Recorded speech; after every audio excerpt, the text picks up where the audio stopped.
Alors bonjour, je vous montre où aller trouver l'information pour le carnet de lecture et également comment compléter, on va faire le tour ensemble, comment compléter ce document-là. Donc vous allez dans Contenu, vous allez sur le site web, ici, sur le site web vous allez dans Index, puis dans Index vous allez dans le tableau chronologique.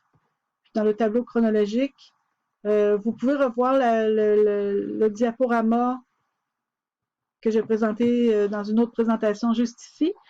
Et le document qui est à consulter est ici, en allant cliquer sur ici. Alors, ce document-là, vous avez, une fois qu'il est ouvert, voici ce que ça contient. Alors, vous avez une page de présentation ici que vous devez faire correctement.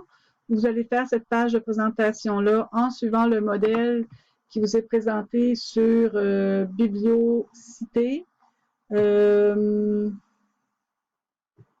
Bibliocité ici. Alors, Bibliocité, vous allez chercher dans le guide de rédaction des travaux avec citation dans le texte.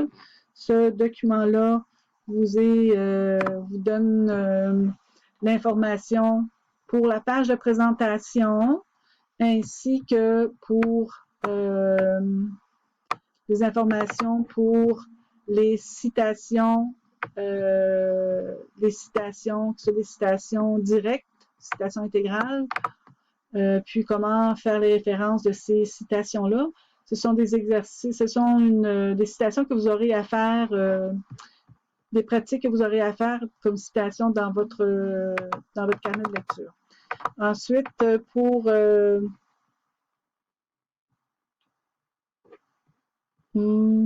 vais retourner sur ma présentation ici. Non, pas ça ici. Je retourne ici. Donc, vous allez avoir votre page. Vous allez avoir votre page ici, page titre. Puis, dans votre document, vous avez, donc, pour la fiche 1, présentateur, comme je disais tout à l'heure, vous allez avoir le titre, expliquer le sens du titre, qui est l'auteur de cette œuvre-là que vous lisez, du document que vous lisez. Ça se peut qu'il y ait plusieurs auteurs, donc écrivez le nom de tous les auteurs. Quel est également, si cet auteur-là ou ces auteurs-là ont produit d'autres œuvres, alors vous pouvez les écrire ici. Puis si on vous demande c'est quoi la référence APA de l'œuvre en question, alors la référence de l'œuvre en question, vous allez retourner sur le document de guide de rédaction de citation dans le texte et vous allez chercher dans les exemples qui vous sont donnés ici, vous allez chercher ce qui correspond finalement au type de document que vous avez. Alors, vous allez sûrement avoir plusieurs d'entre vous les documents d'un site web, par exemple, je crois, en tout cas, puis vous allez à ce moment-là à la page 8 et ça vous donne les indications qu'il faut suivre et respecter, en fait, pour rédiger votre propre référence APA.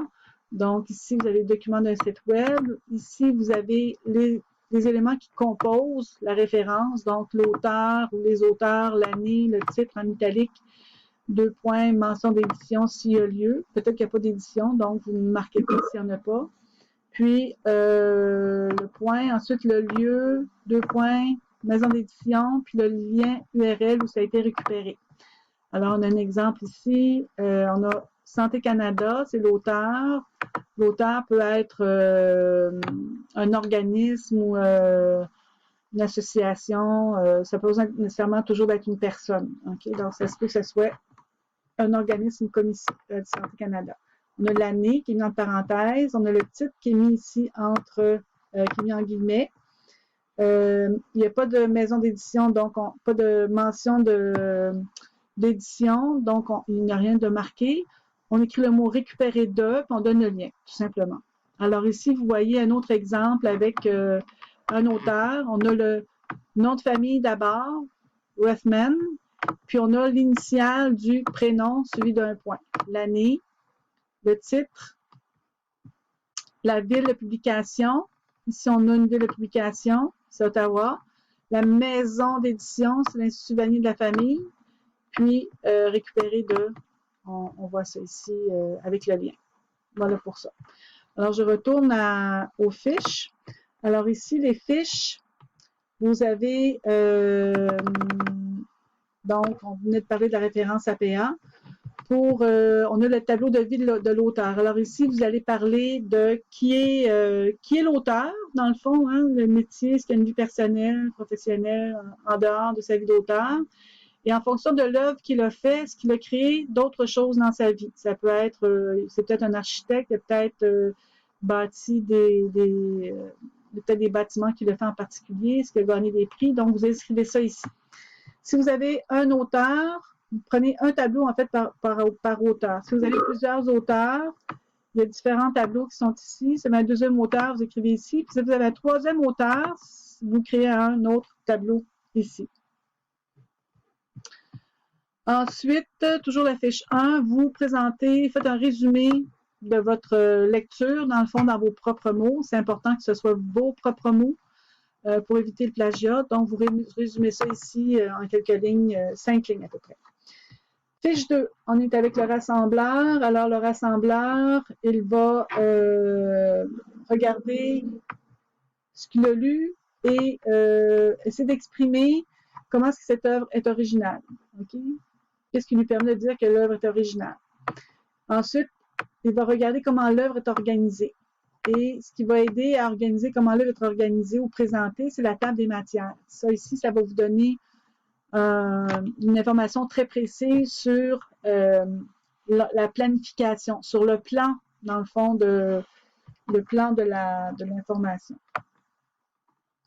Ensuite, je vais parler des personnages principaux. Évidemment, ça se peut que vos personnages, ce soit des bâtiments. Il y a des personnages principaux. Donc, vous donnez quel est le nom du personnage principal, quel est le rôle qu'il a joué, et vous en donnez la description. La description, elle est souvent éparpillée un peu dans le texte. C'est pour ça que ça vous demande d'être attentif à ce sujet-là. Puis, il y a des personnages secondaires. Si vous en trouvez aussi, vous les inscrivez ici. Pour la fiche 3, ici, on est avec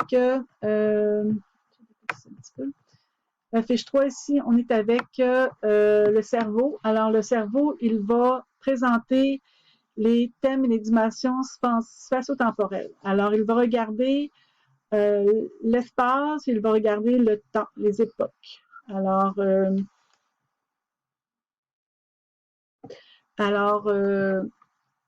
vous allez ici décrire des lieux importants dans le texte que vous lisez et vous allez ici donner des citations directes de où on peut retrouver l'information dans le texte que vous avez lu. Et vous faites la même chose pour le temps. Alors, on est à quelle époque? OK.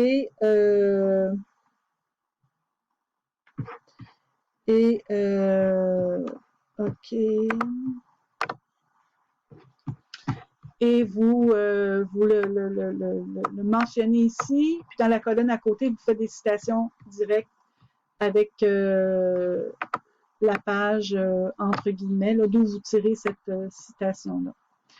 Et vous faites la même chose pour les thèmes. C'est peut-être une époque en particulier, c'est peut-être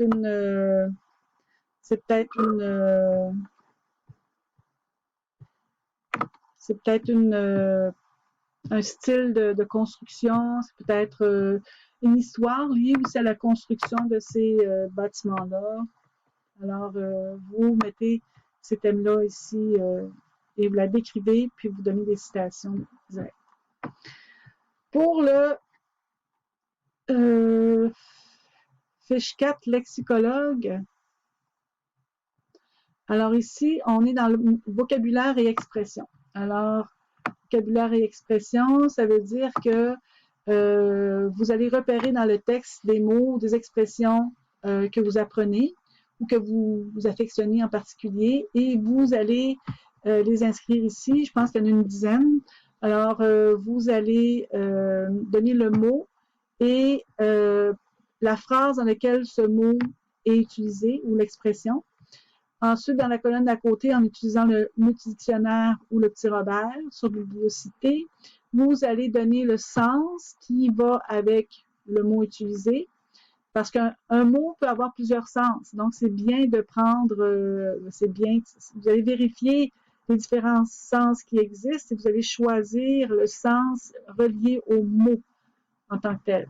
Et pour vous assurer que vous faites bien, que vous comprenez bien le sens du mot, vous allez donner un exemple avec ce mot-là en utilisant des mots qui viennent de vous. C'est-à-dire que vous allez créer une phrase qui va reprendre le mot, hein, et vous allez le faire dans vos propres mots pour vous assurer que le sens est bien compris.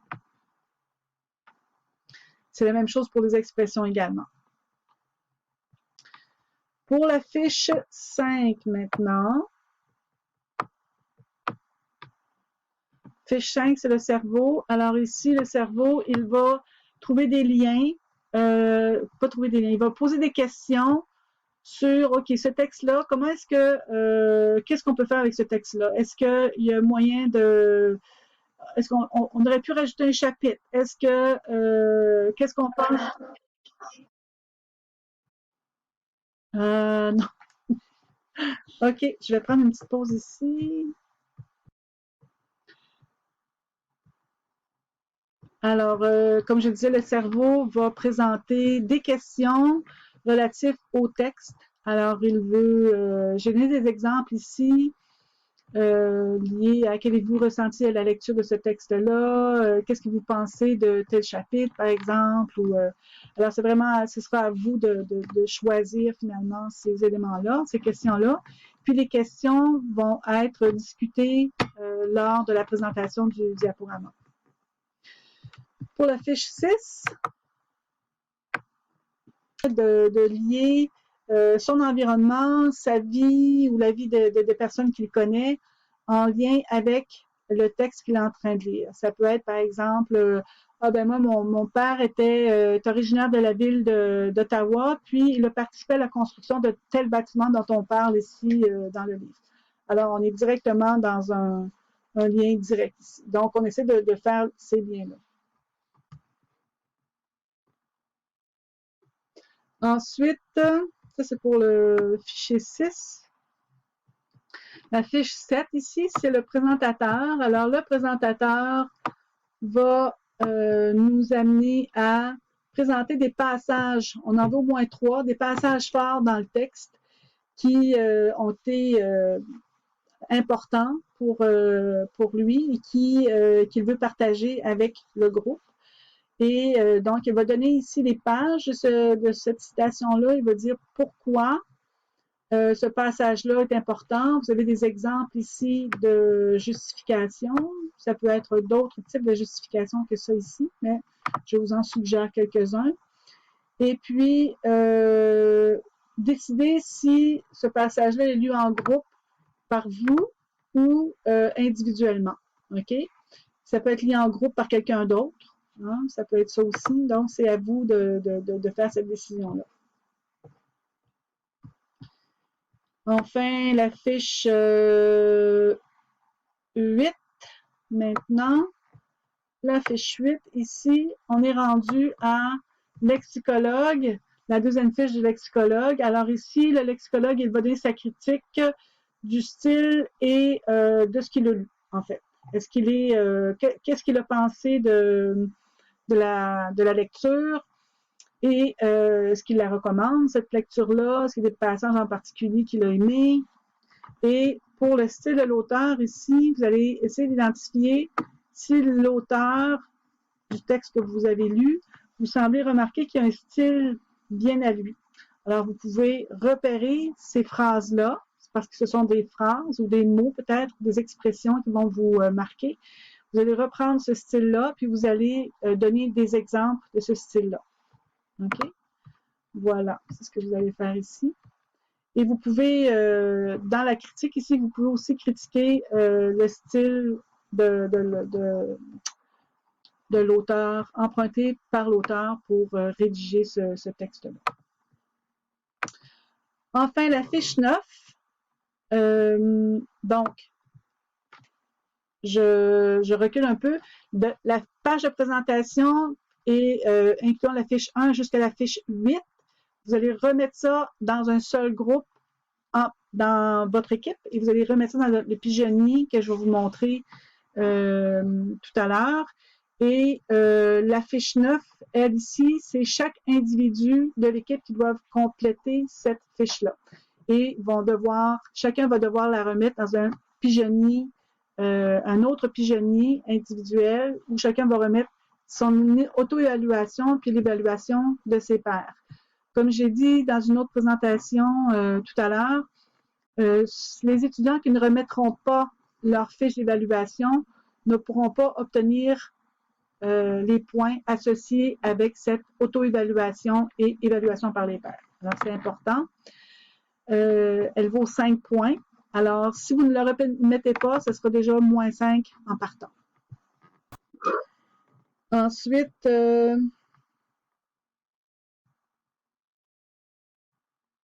OK. Bon. Et donc, vous allez marquer votre nom ici. Vous allez ensuite, si vous êtes l'évaluateur principal, vous marquez votre nom ici. Vous allez avoir votre nom que vous allez remarquer ici, le nom de vos collègues ici. Puis, vous allez marquer ici, faire l'évaluation selon la cote que vous donnez de vos camarades de classe. Voilà, ça complète la présentation. Je vous remercie.